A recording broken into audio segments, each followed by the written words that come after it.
प्यारे बच्चों, पिछले लेक्चर में हमारे 2 पद हो चुके थे। आज अगले 2 पद करने जा रहे हैं, ध्यान से सुने। अब तीसरा पद, हमारे हरी हारिल की लकड़ी मन कर्म वचन नंदन और यह दृढ़ कृत करी। अब यहाँ पर कवि सूरदास जी क्या कहते हैं? सूरदास जी कहते हैं कि गोपियां क्या कहती हैं? गोपियां श्री कृष्ण की तुलना किससे करती हैं? हारिल पक्षी से। जो हारिल पक्षी होता है अपने पंजों में लकड़ी को पकड़े हुए आकाश में उड़ता है। तो गोपियों की स्थिति भी हारिल पक्षी की ही तरह की, जैसे हारिल पक्षी को लकड़ी से प्रेम होता है वैसे ही गोपियों को श्री कृष्ण से प्रेम है। हमारे हरी हारिल की लकड़ी क्या कहते हैं? गोपियां कहती हैं कि हमारे हरी कौन है? श्री कृष्ण एक हारिल पक्षी की लकड़ी के समान हैं। मन वचन कर्म नंदन और यह दृढ़ करी पकड़ी। मन से, कर्म से, वचन से और हृदय से हम नंदन कौन है? बाबा नंद का बेटा श्री कृष्ण को दृढ़ करी पकड़ी। हम अपने हृदय में दृढ़ता से पकड़े हुए हैं। पकड़ी क्या? पकड़े हुए हैं।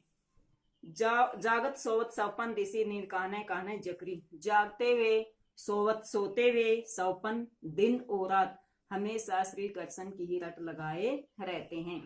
कि जैसे हारिल पक्षी अपने पंजों में लकड़ी को पकड़े हुए है, वैसे ही हम मन वचन कर्म से श्री कृष्ण को ही याद करते रहते हैं, यानी उसी का रट लगाए रहते हैं। हम जागते समय, सोते समय, दिन और रात सौपन में केवल श्री कृष्ण ही कहते रहते हैं। सुनत जोग लागत ऐसो जैसे करवई ककरी। सुनत जोग, जो क्या योग रूपी संदेश, जो निर्गुण भक्ति का संदेश है, उसको सुनते ही हमें किसके समान लगा है? जैसे कड़वी ककड़ी। जैसे ककड़ी होती है, कड़वी होती है ना, तो वैसे ही जो निर्गुण भक्ति का संदेश तुम लेकर आए हो, यह संदेश हमें कड़वी ककड़ी के समान लगता है। सु तो व्याधि, व्याधि क्या? बीमारी हमको ले आए। उद्धव को क्या कहते हैं? उद्धव तुम ये बीमारी कहाँ से लेकर आए हो? देखी सुनी न करी। हमें न तो कभी ये देखी है और न ही कभी सुनी है। किसको कहती हैं? उद्धव की। हे उद्धव तुम ये बीमारी कहाँ से लेकर आए हो? हमें न तो ये सुनी है कभी और न ही देखी है। यह तो सुरतिनी के सौंपो वापिस जाकर उसी को सौंप दो। किसको? जिनके मन चक्री, जिनके मन में चंचलता है, जिनका मन स्थिर नहीं है, जो अस्थिर है, कि जिसका मन स्थिर नहीं है, चंचल है, उसी को ये बीमारी वापिस जाकर सौंप दो। कौन कहती हैं? गोपियां कहती हैं। किसको कहती हैं? उद्धव को। हे उद्धव, हमारा जो कृष्ण है किसके समान है? हारिल पक्षी की लकड़ी के समान है।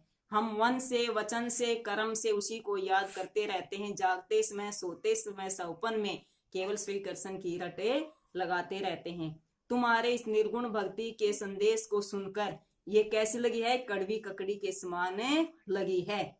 सो व्याधि, तुम ये बीमारी कहाँ से लेकर आए हो? हमें इस बीमारी के बारे में न तो कभी सुना और न ही कभी देखा है। हे उद्धव तुम उन्हीं लोगों को वापिस जाकर सौंपो जिसका मन चंचल है। अब बेटा काव्य सौंदर्य में गोपियों ने श्री कृष्ण के प्रति अपने प्रेम भाव को दर्शाया है। कि जैसे हारिल पक्षी लकड़ी को पकड़े रहता अपने पंजों में, ऐसे ही हम दिन और रात श्री कृष्ण को याद करते रहते हैं।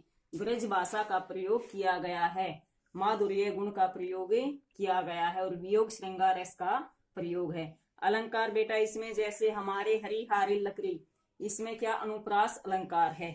कान्हा कान्हे में पुनरुक्ति प्रकाश अलंकार है। फिर इसमें जो करवई ककरी, इसमें उपमा अलंकार है। अब बेटा हमारा चौथा पद देखिए, हरि है राजनीति पढ़ी आए। अब यहाँ पर गोपियां श्री कृष्ण पर क्या करती? व्यंग्य करती हैं कि श्री कृष्ण तो पहले भी चतुर थे, लेकिन अब गुरु के द्वारा उसे ग्रंथ पढ़ा दिए गए, वे इतने अधिक चतुर हो गए हैं कि वे हमें मूर्ख समझने लगे हैं। उसके बारे में इस पद में बताया गया है। हरि है राजनीति पढ़ी आए। गोपियां अपनी सखी से क्या कहती हैं कि हे सखी, हरि श्री कृष्ण तो राजनीति पढ़ गए हैं। मुझे बात कह मधुकर के समाचार सब पाए। गोपियां क्या कहती है? सखी इस मधुकर, इस भवरे, भवरा कौन है यहाँ पर? उद्धव, इस भवरे की बात को सुनकर हम समझ गए हैं, समाचार सब पाए। जो ये समाचार लेकर आए हैं, ये सब सुनकर हम समझ गए हैं कि एक अति चतुर होती पहले श्री कृष्ण पहले भी बहुत अधिक चतुर थे। अब गुरु ग्रंथ पढ़ाए, लेकिन अब गुरु के द्वारा उसे ग्रंथ पढ़ा दिए गए हैं कि गुरु ने उसको और अधिक सिखा दिया है, चतुर बना दिया है। बड़ी बुद्धि जानी कौन की जोग संदेश बढ़ाए।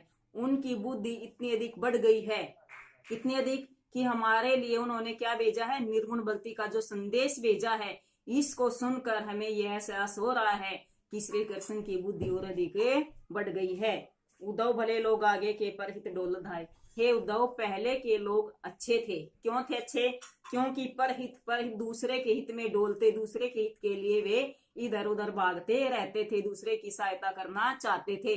लेकिन आज ऐसे लोग नहीं है। श्री कृष्ण भी राजनीति पढ़ चुके हैं। अब अपने पर फेर पाइए चलतू जो होते चुराए। अब क्या कहती हुए, पीड़ा को व्यक्त करती हुई क्या कहती हैं? कहती हैं कि हे उद्धव, हमारे वो मन को वापस लेना चाहते। कौन सा मन? जो श्री कृष्ण जाते समय चुरा करे ले गए थे, हम उस मन को अपना को वापस लाना चाहते हैं। हमें वह मन वापस मिल जाए जो चुरा जाते समय श्री कृष्ण चुरा करे ले गए थे। ते क्यों अनीति करे अपनू जो अनीति छुड़ाए। अब यहाँ पर क्या कहती हैं गोपियां? कहती अनीति अन्याय पूर्ण, जो अनीति अपनों के साथ अनीति पूर्ण व्यवहार करे, कि नीति के अनुसार व्यवहार न करे, और अपनों को अनीतिपूर्ण छोड़े, कि बिना भेदभाव, कि भेदभाव के द्वारा हमें छोड़कर चले जा, हमारा धोखा देकर चले गए। कि यहाँ पर क्या कहा गया कि श्री कृष्ण ने अनीतिपूर्ण कार्य किया हमारे साथ, और हमें जब छोड़ कर गए तो हमारे साथ उन्होंने धोखा किया है। राजा धर्म तो यही सूर्य जो प्रजा न जाहे स्थाये। अब यहाँ पर क्या कहते हैं कि राजा का क्या धर्म होता है?